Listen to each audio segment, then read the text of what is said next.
इस क्वेश्चन में क्या आ रहा है कि ए और बी के पास कुछ रुपए हैं और ए ने बी से कहा अगर आप मुझे 100 रुपए देते हैं, ठीक है ना, तो जो पैसा हो जाएगा बाकी वो 75% का हो जाएगा तुम्हारे के। और बी ने अब ए से कहा कि इंस्टेंट यू गिव यू मी, अब बी ने ए से कहा कि अगर आप मुझे 100 रुपए देते हैं तो जो बाकी पैसा था वो हमारा 40% हो जाएगा माई मनी के।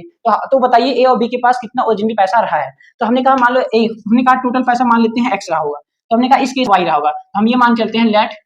ए हैव एक्स रुपीज, कितना रुपए ए हैव एक्स रुपीज, ठीक है ना, एक्स रुपीज है। And B have Y rupees, हमने कहा वाई रुपीज, हमने कहा एक्स के पास ए के पास एक्स रुपए रहा होगा, वाई के पास वाई रुपए रहा होगा, ठीक है ना। तो कह रहा है ए और बी का दोनों बराबर है, ठीक है, बराबर कब होगा जब ए का एक्स था और बी का वाई था। अब कह रहा है ए ने बी से कहा कि अगर आप मुझे 100 रुपए देते हो तो ए वाले में प्लस हो जाएगा, ये ए वाला है और ये बी वाला है। अब जब इसमें ये देगा 100 रुपए तो ये माइनस हो जाएगा, क्या हो जाएगा,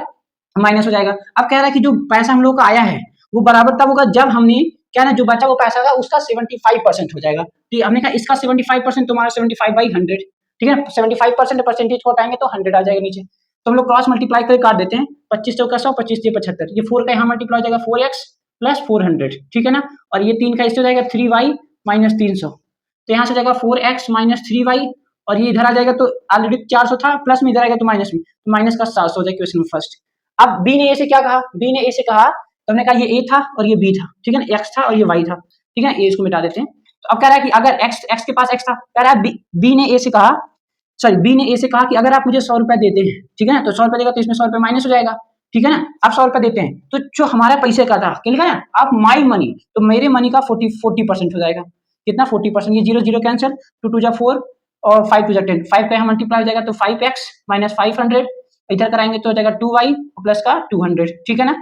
तो यहाँ से क्या हो जाएगा हमारा 5x इधर जाएगा तो हो जाएगा 5x माइनस 2y, ये 200 था इधर आएगा प्लस में तो प्लस का 700 हो जाएगा, क्या जाएगा 700। दो इक्वेशन बन गए, दो इक्वेशन को आप एलिमिनेशन सब्स्टिट्यूशन मेथड से सॉल्व करके आप लगा लीजिए x और y की वैल्यू, वही x और y के पास ओरिजिनली पैसा रहा है। तो इसको सॉल्व करते हैं, नंबर जो 1 था ये 2 था, इक्वेशन 1 में हम 2 से मल्टीप्लाई कराएंगे और इक्वेशन 2 में हम 3 से, इसके y को ऑप्शन को नीचे वाले में, इसके ऑप्शन को ऊपर वाले में, इसमें 2 से कराएंगे तो हो जाएगा 8x माइनस 6y, इधर कराएंगे माइनस का 1400 और इसमें 3 से कराएंगे तो हो जाएगा 15x, 3 2 जा 6 आ जाएगा 7 7 3 जा 2100, ठीक है। तो हम यहाँ पे सब्ट्रैक्ट करेंगे, ये जाएगा माइनस हो जाएगा प्लस हो जाएगा माइनस, ये कैंसिल आउट, तो यहाँ सब्ट्रैक्ट करेंगे तो माइनस में आएगा, 15 में से 8 जाएगा तो कितना जाएगा 8 7 15, तो जाएगा माइनस का 7x, और ये माइनस में प्लस में है, यहाँ कराएंगे तो 2100 में से 1400 हो जाएगा तो आ जाएगा 700 रुपए, क्या जाएगा 700 रुपए, वो भी माइनस से माइनस कैंसिल, 7 से काटेंगे तो 100, क्या जाएगा 100, x बराबर 100, ठीक है ना, x बराबर 100, सही है ना। अच्छा नहीं सॉरी, तो यहाँ पे माइनस में था ये भी माइनस में तो जुड़ जाएगा, क्या जाएगा माइनस में आ जाएगा, कितना जाएगा 4 1 5 और 3 1 4 2 1 3 3500, माइनस माइनस माइनस कैंसिल, ऐसे काटेंगे 7 बचे 35, 500 रुपए, क्या जाएगा 500 रुपए। तो एक्स के पास मतलब ए के पास कितना रहा होगा 500 रुपए, बी की वैल्यू निकालना चाहिए, क्वेश्चन 1 और 2 में रख देते 900 रुपए, इसका मतलब